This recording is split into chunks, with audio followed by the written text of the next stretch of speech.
the music's gone. I told you. I was dancing too, man. I was just over here. Welcome to Sitting with Sean, episode number 33. Mike, I've been doing this for 33 episodes and it's only been like 3 months. You're getting up there. I'm getting up there, man. In a It's month, crazy. that's pretty good.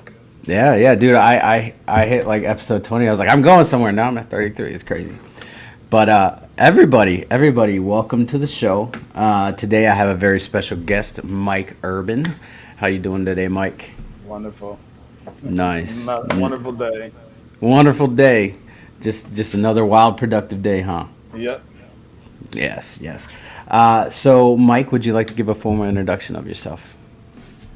Yeah, I don't know where to start. I'm Mike Urban. I am actually a veteran. I'm also in long-term recovery. I'm also a therapist. So I live and breathe in the world of recovery. That's awesome. Yeah, and so I met Mike last month. Last month. About a month, August, yeah. Yeah. I met Mike. The clinic that he works with, he came up here and to Alaska, and one of the project coordinators was like, "Hey, I think you'd like to meet Mike. He's a good guy. He's in recovery. He's a vet too." And then I found out so much more about Mike. Pretty awesome, dude. It's crazy. It's crazy how certain things, and we're gonna get to that in a second. But it's crazy how like we meet people, and it's like when I left that coffee shop, right? I sat and I reflected on it, and I was like, dude, we have been like almost on the same path. Like, Very, very much the same path after we talked. yeah. I was like, what? Like, obviously, for anybody who's not a veteran who hasn't served, the insignia behind him is the 82nd Airborne patch, and I was in the 82nd. And then, the first question he asked, what was your MOS? I said 13 Fox. He's like, me too. Where were you stationed at? And I told him, he was like, I was in the 82nd. I was like, dude, shut up, no way. Like, and it's crazy. And then the path that we followed after our careers were over is pretty crazy. It's like two people, same path, different locations. It's insane. We were meant to meet. Yeah. I believe that like certain things are in our destiny, or whatever you believe in, however you believe that we're destined to meet somehow. And so I think that this is pretty awesome, and I'm happy to hear your story. I'm super excited. Ready to go whenever you are. Yeah. So let's get into it. So, what was it like in your active addiction? So, if I was just starting the beginning, before I even got there, if that's fine with you, Yeah, go for because it. I think it's really important. Before I even got into active addiction, all my behaviors were that of an addict, right? I always tell people my first addiction was like whatever you had. Like it didn't matter whatever the fuck it was. I hope I Hmm. cursed. No, you can curse. Go ahead. It's fine. It was whatever you had I wanted, right? Like so and so had a pair of shoes. Like I didn't really know what I was gonna do with them. They'd be the wrong size, but I just fucking wanted them, Yeah. right? And I always had this extremeness about me. All my friends drank and got high, and we would go out, and maybe they would go on the third floor balcony to jump in the pool. Well, I'd go to the fifth or sixth floor to jump into the pool. Like, I don't know. I wasn't drunk. I didn't drink.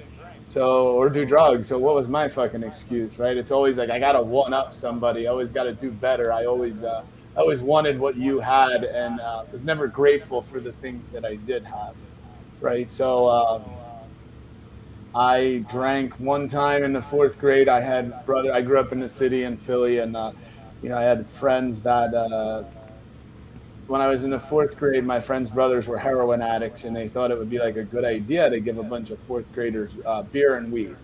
I remember that I drank, and I woke up the next day, and I was like, that was fucking stupid. Why would anybody do that?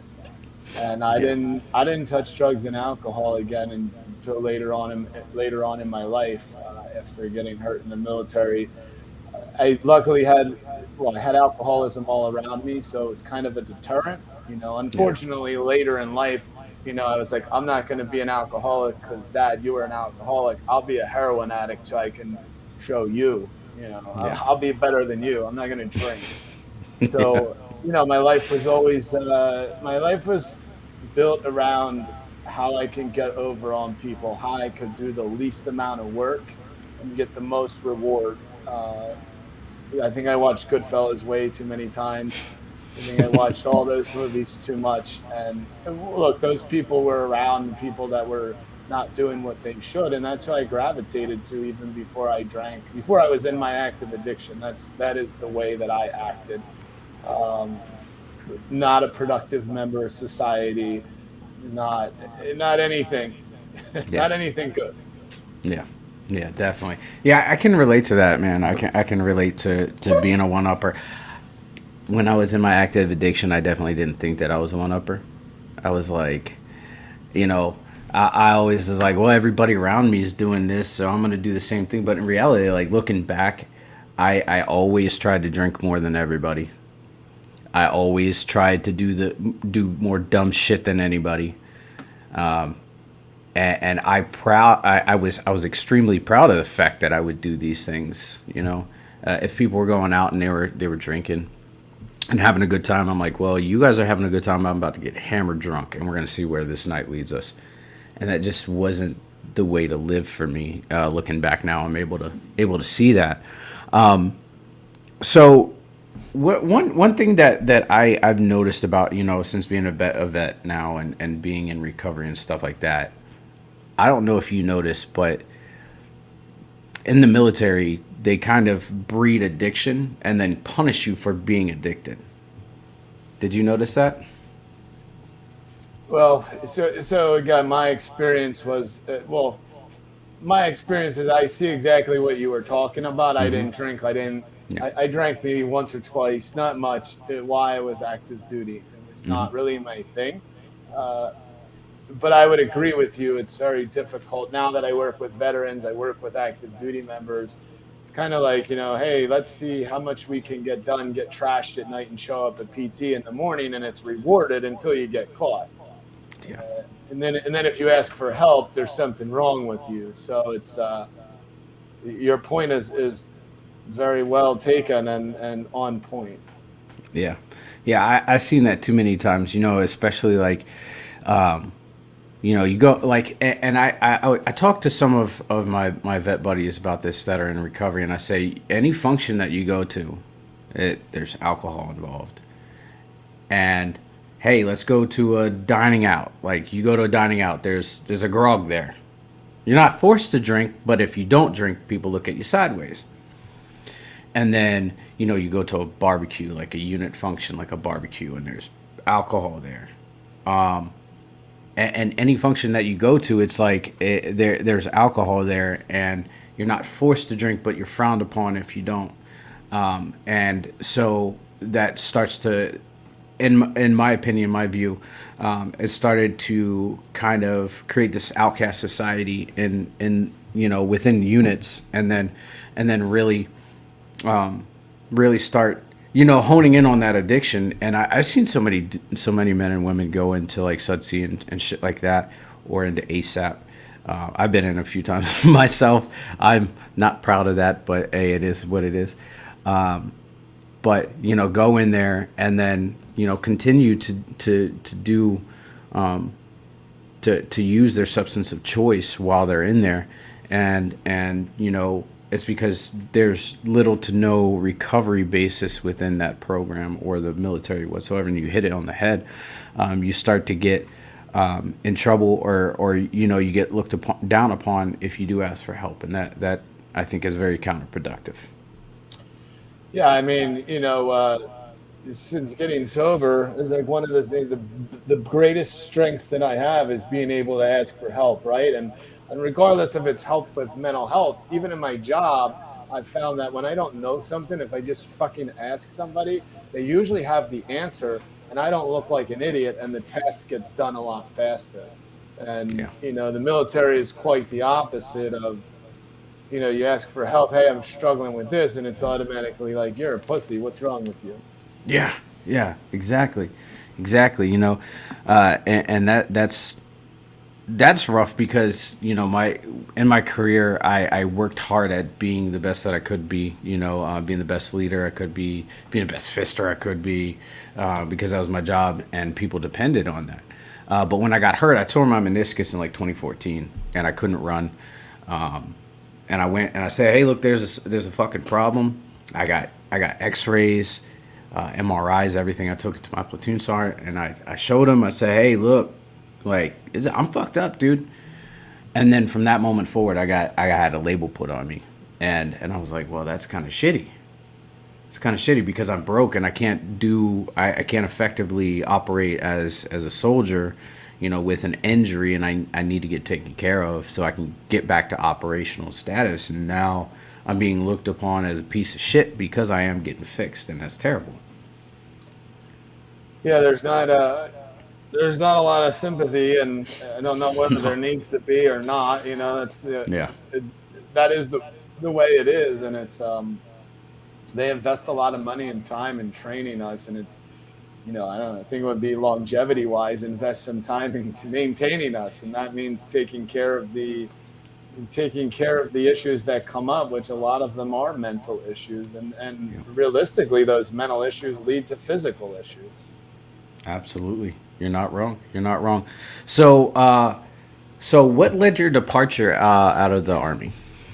So, I know when we were talking, I was on a jump in 2002, and just something with the way that I exited the aircraft, I kind of got hung up there and hit the side of the aircraft. And this is the suspicion the doctors have was that caused my lung to collapse later on. So what had happened was I kept having collapsed lungs from that, and I ended up in the hospital for I was in and out of the hospital for like 7 8 months, and I would spend a month at a time, and all they could do is they put a chest tube in and keep me pumped full of Dilaudid and whatever else. I mean, I was retarded, but like the amount of meds they gave me. So eventually, prior to that, I got put on corporal recruit. I got put in corporal recruiting after that, and then I went home, and my lungs kept collapsing. That was kind of the let me say this, they were probably trying to take care of me because it kept happening, knew I wanted to stay in. I was a good soldier. I didn't have any problems. But once I got back on corporal recruiting for a year, the thought was like, hey, go home, heal up, take care of yourself. My lungs kept collapsing, and they eventually had to remove the top lobe on my right side. And then I developed atrial fibrillation from having so many times my chest being open. So, if anyone's not familiar, AFib is essentially the top part of your heart does not beat in rhythm with the bottom of your heart. So, your heartbeat shows at like 120 beats a minute when you're just sitting there. And so the problems started compounding. I got sent back to Fort Bragg, and they looked at my medical shit, and they're like, "Who the fuck sent you here?" That started the med board, and they put me on a med board, even though I wanted to stay in, and they're like, "We you can't really do anything. Your lungs this and now, and keeps collapsing. You got a heart problem." So that is what led to my departure from the military. Gotcha. Gotcha. Yeah, you're a toad parachutist, man. That must have sucked. You don't know when it's happening. I'm sure you don't. Yeah, it's just like boom, boom, boom, boom, boom. Yeah, yeah.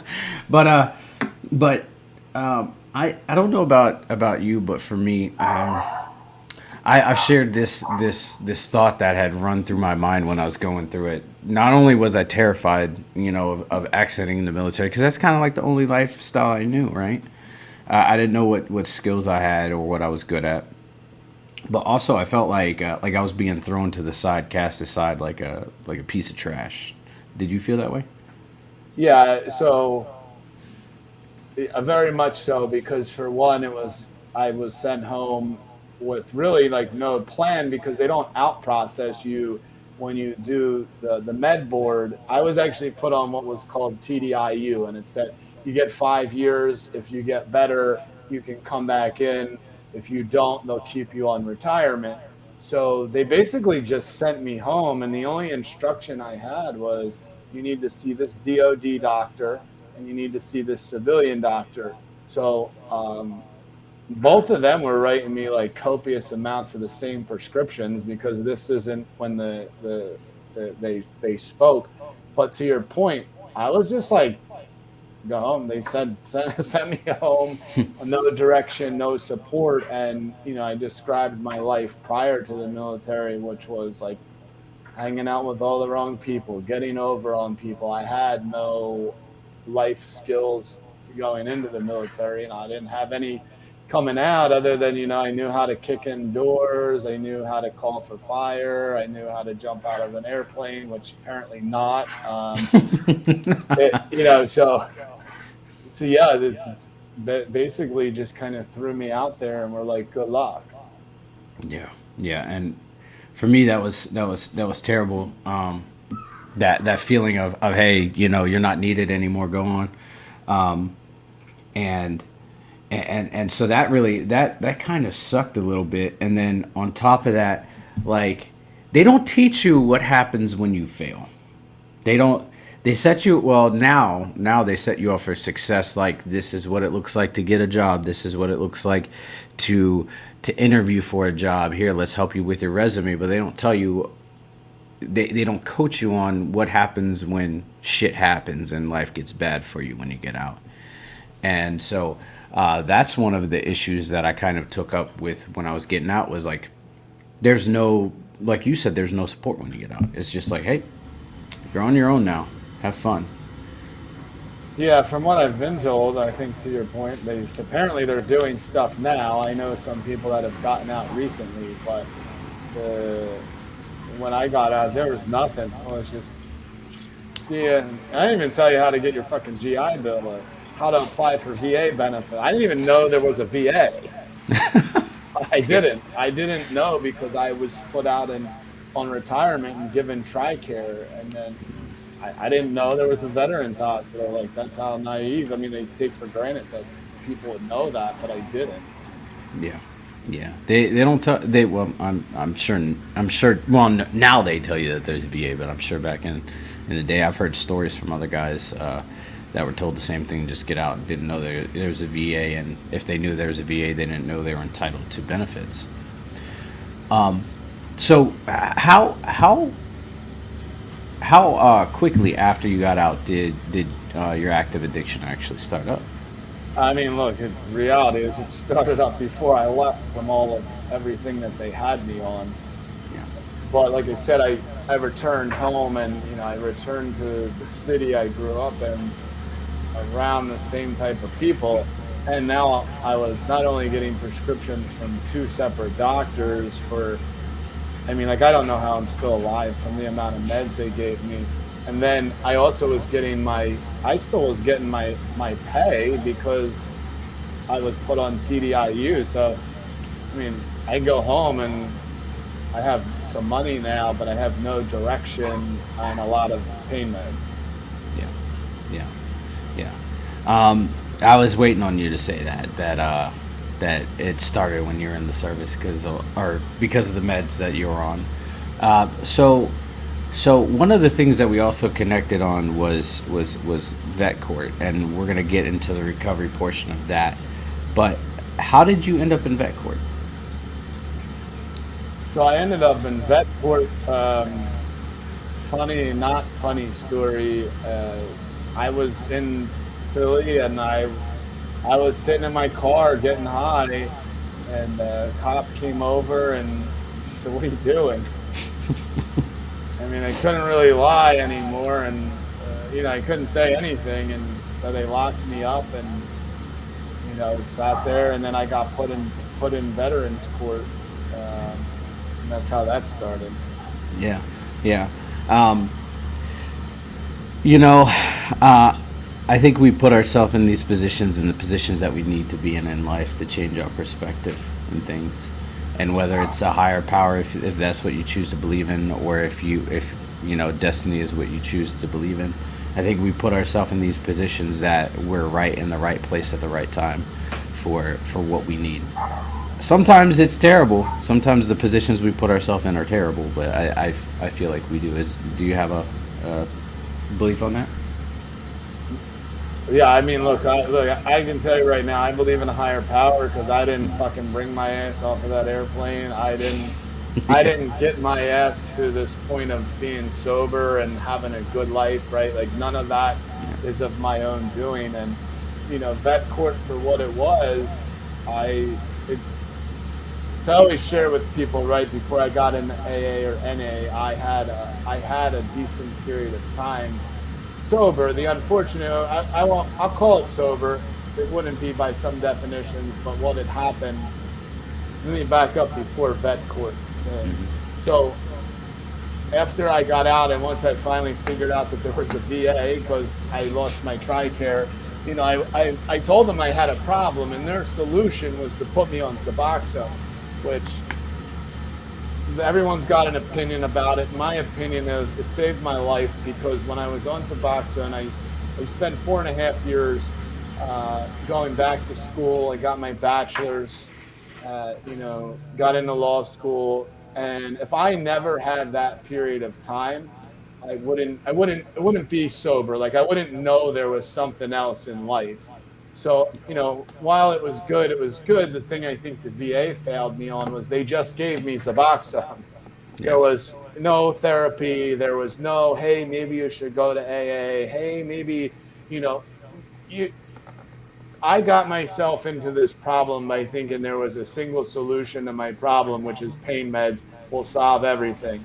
I can't get out of my problem with the same solution of like, let me just take Suboxone, it'll fucking cure my addiction. Like, I already told you, the drugs and alcohol have nothing to do with it. I was an asshole before I started getting high, right? Like, Yeah.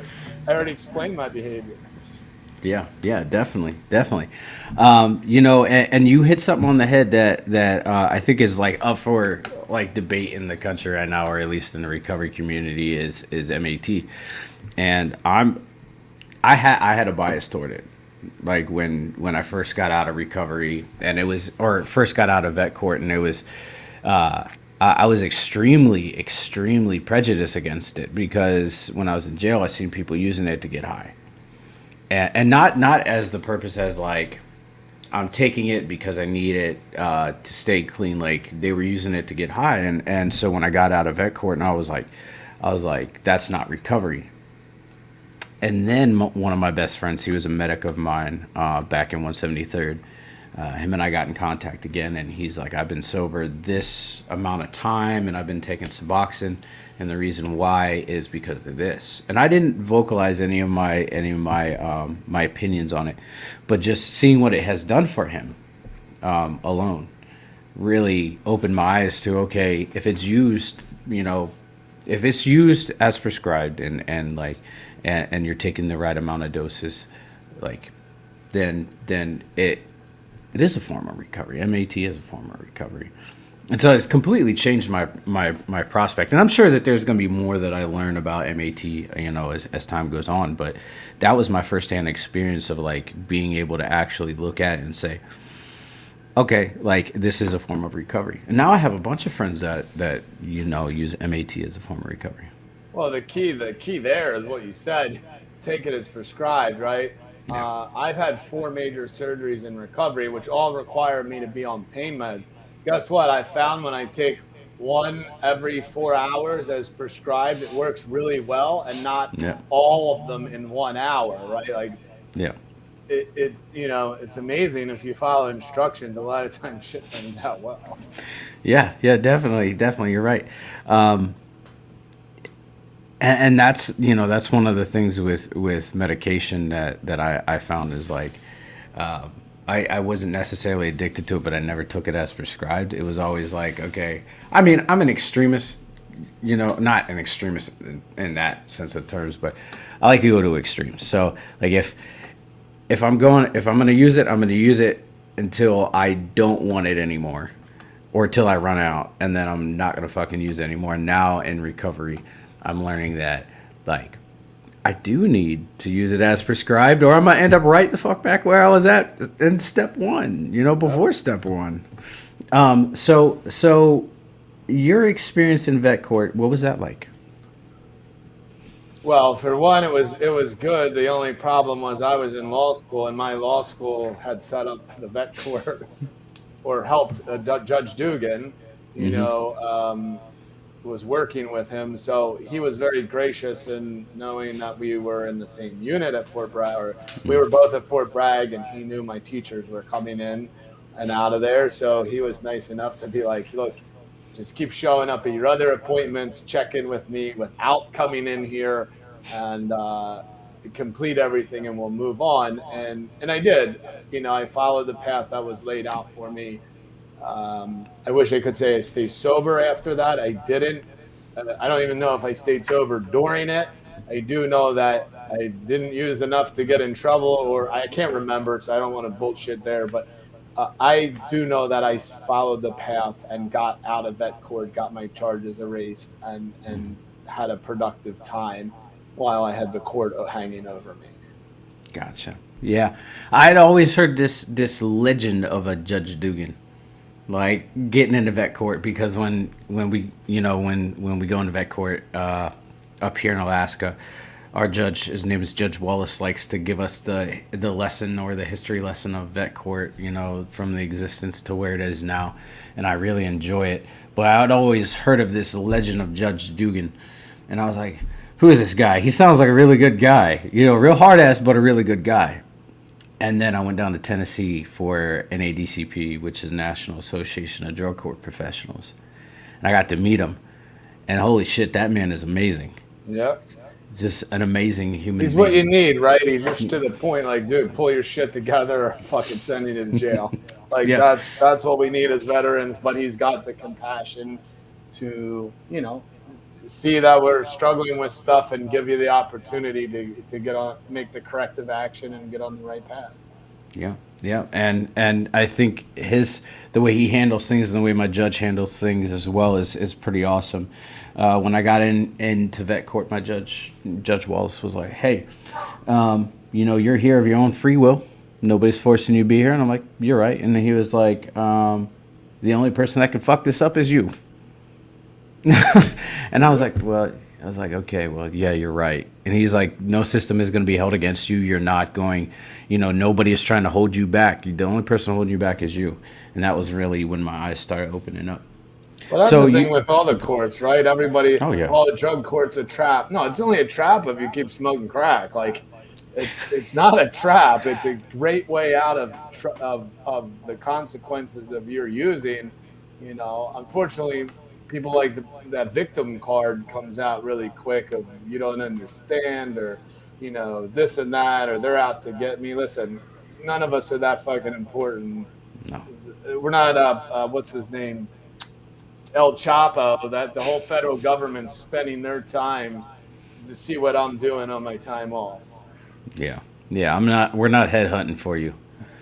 We're not doing that, homie. So but but okay. So you mentioned that that afterwards you well, even during the program, but afterwards you didn't stay sober. What was what kept you in your active addiction during that time? I think the biggest thing was I never acquired the skills to live, right? And if I go back to, you were saying about the military with drinking, right?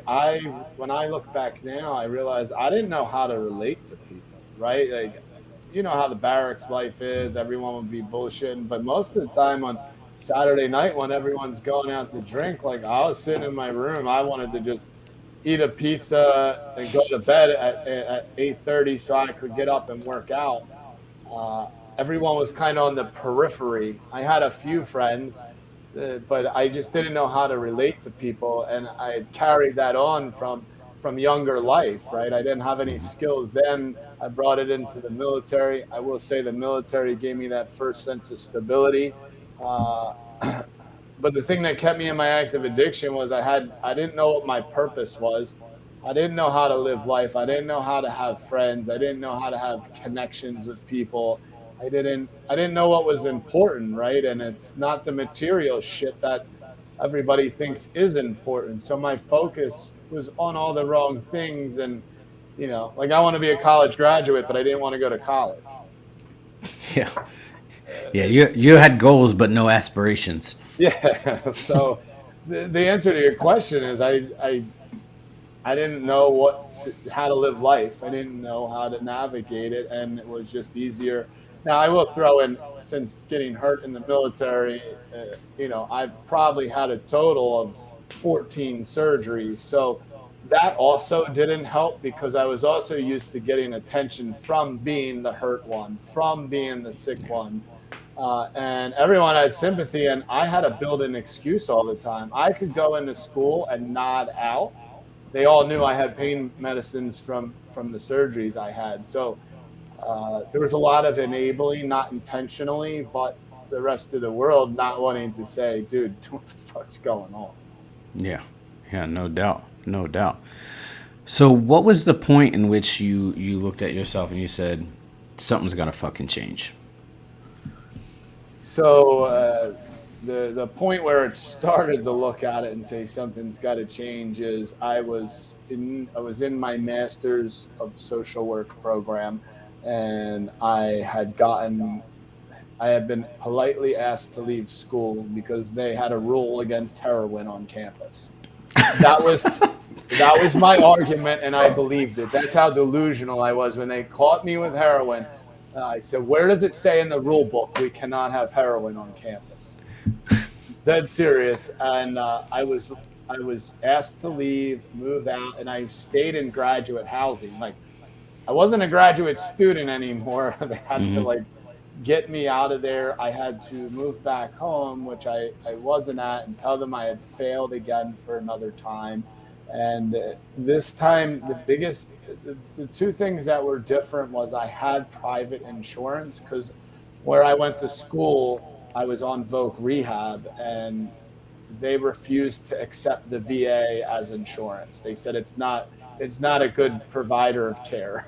So they Wow. made the VA buy me insurance, and I had a private policy, and someone set me I got set up with a rehab, and I went to that rehab, and I stayed there for 30 days. And at this point I was on 30 milligrams of Valium a day and something like 300 milligrams of morphine on top of everything else I was doing. And I left that rehab and I got high the next day. And I was just sitting there in a room. And, I was in rehab, so I had a ton of money from my, service connection. I bought probably more drugs than I ever had. And I just wasn't getting high anymore. Like I felt like somebody ripped me off. I thought the person ripped me off. They didn't. They were drugs. It wasn't working anymore, and it wasn't taking away the pain. It wasn't. Nothing was getting better. Everything was getting worse. And I called that rehab, and I said, "Listen, I relapsed. I'm going to be back tomorrow." And they said, "Listen, we don't know if we'll have a bed." And I said, "Listen, I don't give a fuck. I'll be there at 6:30 tomorrow morning. You figure it out." And they showed up at 6:30 the next morning, and there was a bed available. That's awesome. That's awesome.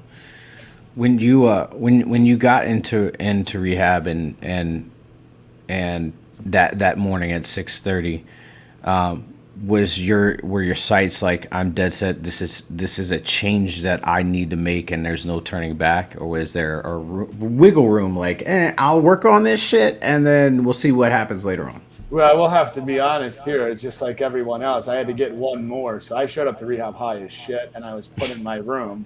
So I woke up the next morning. But I did wake up the next morning, and to answer your question, my mindset was like, you know what? I feel free right now. I feel free, and I am just going to follow what these people tell me because so far everything I have done has been fucked. I'm going to approach this like I did the military, and I'm just going to shut up and listen and do as I'm told. I like that. I like that. What were some of the classes that you went through while you're in that rehab facility?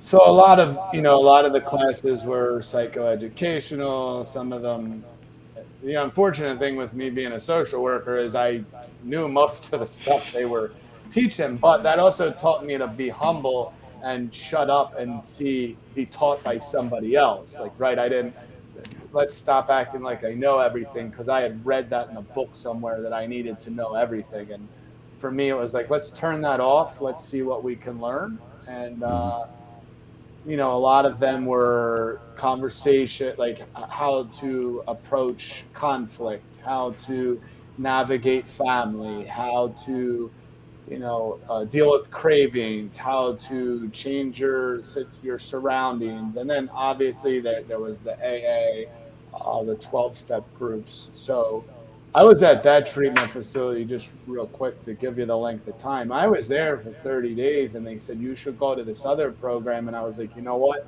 My insurance has unlimited rehab days on it. So I went to the next place and I stayed there for 97 days or so. I had like 100 and a little like 110 days total in treatment by the time I got out.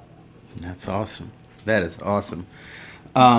How hard was it for you to abstain from drugs once you had gotten into the rehab facility? Were you back on Suboxone, or was it cold No, turkey? no, it was just completely everything done. I wasn't taking anything anymore, and this is why I guess I was saying earlier with Suboxone, like there's not one cure to something, right? They had me on 30 milligrams of Valium a day because how bad my anxiety was that I couldn't drive. And what I learned from that was like, yeah, it was really bad, but you can learn and do things to help you cope, that you don't need to take those medications consistently and daily, right? Like if I take Valium for anxiety and I do nothing to address the anxiety, when I stop taking Valium, the anxiety's still going to be there. Yeah. So it wasn't hard. What was hard was how am I going to deal with the anxiety? How am I going to deal with sitting by myself? And this is where I really learned a lot in rehab. Was like, those are the things I need to do. And to answer that question for me, it was I'm going to meditate every day. I will share at every meeting I go to, and I will do exercise. And that's how I chose to deal with my anxiety. I don't want anyone to get the impression like, don't take meds. Sometimes we need them. They're definitely appropriate. This was just my experience, my story. And for me, I needed to just figure it the fuck out because I was always looking for the shortcut. Yeah, absolutely. And you hit something on the head that I myself had found. So when I was seeking out counseling in the army, uh, they like to treat the symptoms, not treat the problem. And so they were prescribing me, antidepressants and all this other shit. And so I had the effects of those, right? So like, I took Lexapro, and that shit made me numb. You could literally walked up and been like, "Hey, I just killed your whole family," and be like, "What weapon did you use?" And I wouldn't have given a damn. And then I started taking like Wellbutrin, and Wellbutrin was like maybe perpetually happy all the time. Like I was like, "Oh fuck, everything is fine, everything is great, it's gravy." And then when I got into recovery, I had the option to get on meds, and I said, I don't want to because I'm treating the symptoms. I'm not treating the problem, and for me, my problem was emotionally based. I didn't know how to regulate my feelings. I didn't know how not regulate them. I mean, because I can't, but I didn't know how to decipher them, and I didn't know how to appropriately handle them once they came to the forefront. So if I was getting angry back before I learned, my coping skills and coping mechanisms and everything that I've learned along the way, if I would get angry, I'd fucking hit a wall until my knuckles either bled or until I stopped feeling angry. If I was upset, I'd lock myself in a room and I'd turn off all the lights and live that depressed lifestyle for a while.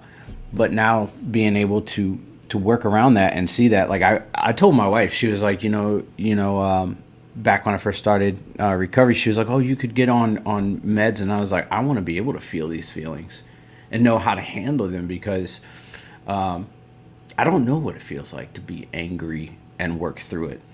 I don't know what it feels like to be depressed and work on on changing the prospect of my day, and I think that's very important. Like you said, I don't think that medication is bad. Some people need it, but for me, I know that it didn't help me, and if it helped me, it only gave me a temporary fix. Yeah, no, and it really didn't solve the problem. But again, look, some people need it. There's nothing wrong with it. It doesn't make you any weaker or anything. It's just for me, I needed that, and I agree with you that feel the feelings. And the thing that I've learned is most of the time the feelings go the fuck away. Yeah. Yeah, After a if while, I they go away. uh, a lot of times it's like I'm avoiding a situation, and I have found in recovery, when I just jump right in and solve the problem, it's uncomfortable for about 30 seconds. If I don't and I try to ignore it and push the problem off, it hurts for however long I do that. So if for 2 weeks I don't want to address my wife about an issue we're having, I'm the one who suffers. She probably does because I'm outwardly acting like an asshole and I'm uncomfortable, feeling miserable. And then I have the conversation with her, and like I'm like, oh wow, I feel better. Yeah. When it came up, if I would just take the 30 seconds to be uncomfortable and get it fucking over with, I can move on with my life. One of the most uncomfortable like things that I've been told is you run to anger for every negative emotion. And that was by a counselor, and I was like, no, I don't. I got pissed when she said that. Right? I You got helped her fucking prove her pissed. point, huh? Yeah, I helped her prove her point, and she's like, "See," and I was like, "I don't know what the fuck you're talking about." She's like, "What happens when you get upset?" I was like, "I get angry." She was like, "What happens when you're afraid?" I get angry, and she's like, "Yes," and now you got to find out why. And I got pissed off because I had to find out why I was angry. But the reality is I focused so much of my pain and so much of the negative shit into anger and like focused it, and then I was able to root it back and why I was angry, and it's been awesome. I really enjoyed it. Okay, I didn't enjoy. It sucked. I'm gonna be honest. It Yeah. fucking sucked. But looking back now, I'm grateful that I had those experiences and I'm able to actually, say those things and like be able to talk about them now.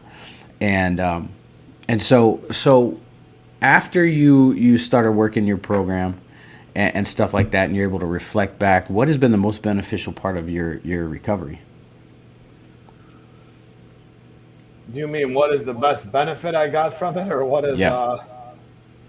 I mean, I would say the most beneficial thing I've gotten from it is an ability to have relationships, appreciate relationships, and understand that my value doesn't lie in what I can bring physically or materially to a relationship, right? Like I have friends that call and say, I want to go out to dinner with you. And like, I know they're not saying I want to go out to dinner with you, but bring a lot of Coke, right? Like Yeah. they're, Yeah. they just want to go have dinner with me. They just want to be my friend. And, from that, like, I found somebody that really would marry me. I found, the people in my job appreciate me being around. Like, everything comes from that ability to interact with people and learn how to have relationships. Absolutely. Absolutely. And building those meaningful relationships is how has it changed your life? Do you not feel so alone anymore? I don't know if you ever felt alone, but do you feel like a sense of purpose now with the relationships? Yeah, well, look, like I said before, I didn't know how to live. I grew up and my mom has mental illness. My dad was an alcoholic. He was there when I was younger, and I had one real brother, three stepbrothers. So there's five of us, all scattered around. And yes, I had friends, but to answer your question, I had friends, but I never felt connected with people like I do now. I never felt like a sense of purpose or being valued or wanted in somebody else's life. So uh, that makes me not feel lonely, right? Like I go home at night and be completely by myself and I don't feel lonely. I feel like I'm valued and wanted and appreciated, whether there's people around or not, which is something that I always thought people had to be there for. Yeah, definitely, definitely. So, what are you doing now to maintain your program? So, look, 8 year December 2nd will be 8 years, and to this day, I have a sponsor. I call my sponsor every day. Every day around 7 o'clock, he tells me call me before 9, or it's not fucking important enough, and he won't answer the phone after 9 o'clock. But that's what I need, right? I need Yeah. the simple directions. So every morning I get up and do the 15 minutes of meditation. I work out for an hour to an hour and a half, sometimes longer. And then I usually do an AA meeting. And by 7:30 or 8 o'clock, I'm done and ready to start my day. And then at the end of the night, I, say my prayers. I write my 10th step. For those of you who are familiar with AA, I write it. I email it to my sponsor. My sponsees email me their 10th step. And then probably up until last year, I was still hitting, I'd say, 5 to 6 meetings a week. With the busyness of my new schedule, I'm probably, I'd say, around 3 to 4. And that's what works with me. I have friends that go to one a week. I don't know. I just appreciate being there. I appreciate the connections with people, and that's why I go. Yep. Yep. Now the pandemic. Um, did that have an impact on your program at all? Well, I would say not really. I actually moved at the time, right before COVID, and I never stopped working. So I was still out with people. I was still around. I would say the part that it did affect is our ability to get together and go out to eat. Like, we would all still meet in a park and hang out, or do a meeting outside here and there. But yeah, some of the connectivity was definitely lost. But you pick and choose. I could let the pandemic affect my program, and I have a nice fucking excuse. But uh, the the guys during World War II managed to go overseas and still keep their program going. So I really can't complain with being able to connect through Zoom.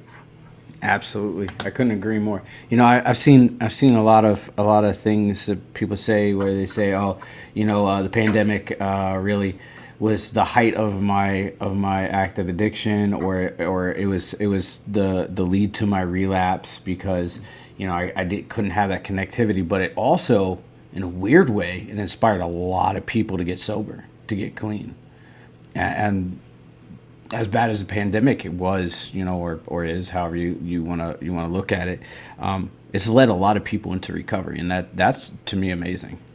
Look, I have people I go to meetings with that their first meeting was during the pandemic, and they've been sober since. So their entire first year of sobriety was spent through Zoom. So if one of those people can do it, what's my excuse? Facts, very much facts. Okay, let's talk about Banyan. What is Banyan? So Banyan Treatment Centers, that's where I'm working. But I guess let me give you some backstory of how I got there. So when COVID happened, or occurred, whatever we want to call it, I was at a different treatment facility, and I was actually getting ready to leave for my group. I have a private practice, and I was getting ready to leave to do that. COVID happened, and they had a first responders program that really wasn't doing that well. The person resigned, and they asked me to take it over. And I said, if I can turn it into a veterans program as well, I'll take it over. And I connected with the local VAs in my area, and built a program for veterans with substance use disorder. And from May 2019 to February, or sorry, 2020 to February 2021, I had roughly 200 veterans come through that program. So we were kept very busy, learned a lot how to tailor a program to our needs specifically, and fill in the gaps for the VA and provide the things I know I wasn't getting when I was at the VA. In February of 2021, the Banyan Treatment Centers, they have 15 of them across the country. They said, "Why don't you join us? Teach us how to work with veterans. Bring what you do to us." So I joined them. Right? They have 15. They had 15. There's 16 facilities now. So Banyan is a full continuum of care.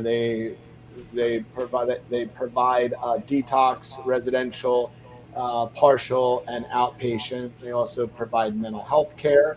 I've had the privilege of opening the first veterans eating disorder program in Philadelphia. I had met with leadership in DC, and they said we have nowhere to send veterans with eating disorders, and that was my other area of expertise. And the owner of the company was like, "Listen, go open it," and gave me the money. Said, "Just make it happen." And we've been open. We just hit a year that we've been open. We get veterans from all around the country because none of the VAs provide those services.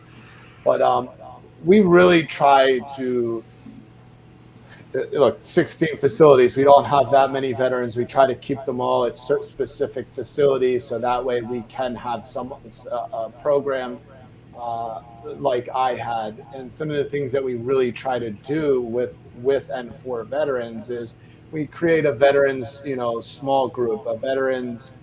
They'll all be on the same caseload. They'll all have the same therapist. We want to give them their own space to discuss the things that are unique to us. The other things that we work with is we know I understand the VA and there are resources. There's some really good resources. So we try to collaborate with the VAs to get any veteran to continue their care, right? You and I know 30 days ain't fucking shit in the treatment continuum. So we try to work with the VA providers, the ones that will collaborate and say, okay, they're with us for 30, 60, 90 days. What's available to them when they leave? Do you guys have a DOM? Do you have a grant per diem? Do they have HUD-VASH? If they need help with their benefits, I have some attorneys that are willing to help out. Whatever it is, whatever need we can meet, we will do, and we really want to serve the veteran population and fill those gaps. Like I said, I have been to the VA rehabs probably 6 or 7 times, and I don't even know if they talked about AA the one time I was there, a few times that I was there. They literally came in and put a video on. Most of the groups were videos, and whatever. It's not knocking it. It is what it is. There are some. If you've seen one VA, you've seen one VA. There's some really good ones. I've met some really great providers in there. Um, I've met some really not great providers, but that's anywhere you go, just like with us. So we're just on a mission, really, to fill those gaps and be a provider of services for veterans. Now, the one thing that's unique that we do offer for those of us who had trauma, and I always explain this when I'm doing trainings, people always go, "Oh, you're a veteran, you must have trauma." Well, they may, but most of the time it has nothing to do with the military. It has to do Yeah. with, I know I joined the military to get the fuck away from the life that I had. Yeah. And there's a lot of other people with me. So what I found when I first started my first program was I had hired this gentleman, Charlie, who was a Vietnam veteran, who is a retired Philadelphia homicide detective, who in his third career is a therapist, and he does this modality of therapy called ART, or accelerated resolution therapy. Most people are familiar with EMDR. You know, you have to relive the event. It focuses on the cognition and how you feel, and you have to have a breakthrough. ART focuses on the image the event brings up and how it makes you feel. And you don't have to relive the event again. And the veterans and the police would come in, and they called Charlie Dr. Voodoo. And they said, "I've been doing EMDR for a year and a half. I met with that guy for an hour, and I can't believe how I feel." So what we've done at Banyan, can't have Charlie at all 16 sites, is we've gotten people trained at every site on ART so we can offer to the veteran population. That is amazing. That is awesome. So I know the answer, but for our listeners, why is it important for you to treat veterans? It's important because I know when I asked for help, it was really hard to get, right? It was just really difficult. It got, not knocking what it is, but uh, I do not think when someone calls and asks for help to be told in 28 days will get you in as an appropriate answer. I know that when I signed the dotted line and they said, please be at MEPS at this day and this time, I showed the fuck up. I raised my hand and I shipped out like I was supposed to. I don't think any of us who did the same thing should go in and ask for help and be told, yeah, well, 27 days, show up and we'll help you. No one's ever called me and said, I want to kill myself. And I said, okay, in 25 days, I'll help you. Yeah.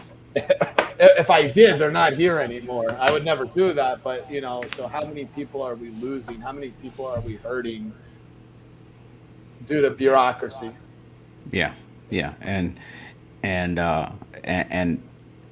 I would agree completely with your statement. I also find that I enjoy working with veterans more because I can connect better with veterans than I can with like a normal human being. Like I mean, obviously there's you have to find a connection anywhere you go in life. I've had a connection issue with a vet where like I couldn't break through with this guy. I was trying, man. I was sitting there. I was like, what makes you tick? Couldn't break through. And then it took going to a picnic and talking about Jurassic World for him to open up. And it was weird. It was just Jurassic World. Like and that really was like boom. And it wasn't like for him to open up, it was for him to realize like I'm a normal dude. I'm a normal dude. Like I've been a normal dude. I'm just a person that's been through the same shit that he's been through. Not same thing to a Yeah. T, but we've all been through similar shit, and we all care. Yeah, no, listen, and you're right. It is that. I guess at the basis of it is why I like working with them. Is there's that natural bond right there. We all have respect for each other. It also makes it easier to be like, dude, you're full of shit. Like, and they know that we're saying it from a place of genuine care, and we're not offending anybody. And I think it's there's multiple reasons why. Yeah, yeah. And just so happened he was a jumpy boy too. He was at 82nd as well. Oh yeah. He was in the first brigade. It's crazy. We're all climbing up on the sixth floor balcony, jumping off. That's of course where you Yeah. end up. Facts. That's awesome. That's awesome. So before we go, what advice or suggestion would you give to somebody that's in early recovery or in active addiction that wants to get into recovery services? What would you give them? I think the biggest thing I would suggest is just get started, right? Like you don't need to want to quit. You don't need to quit. You don't need to do any of that. You just need to get started, right? And and I say this like in 12-step membership, right? You don't even need to quit. Like it tells you to join. You just have to have a desire to quit. It doesn't even mean you need to. And I just suggest take that first step, right? Just ask, be open, explore. No one's saying you need to quit today, but get started on that path of in a direction rather than just staying stuck. We're all going to stumble. We're all going to fall. We're not going to get it our first time. This is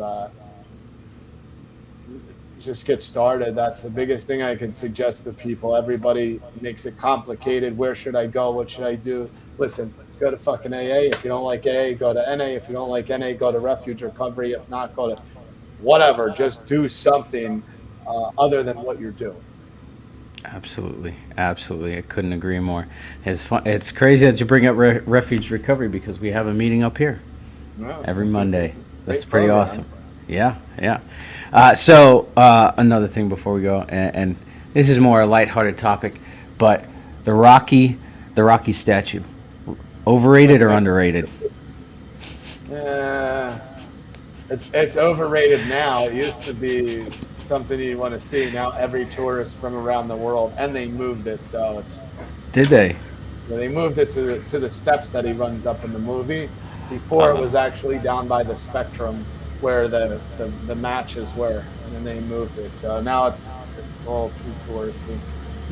oh man. Once underrated, now overrated. Yeah, yeah, Yeah. You know who I found underrated was Allen Iverson. yeah.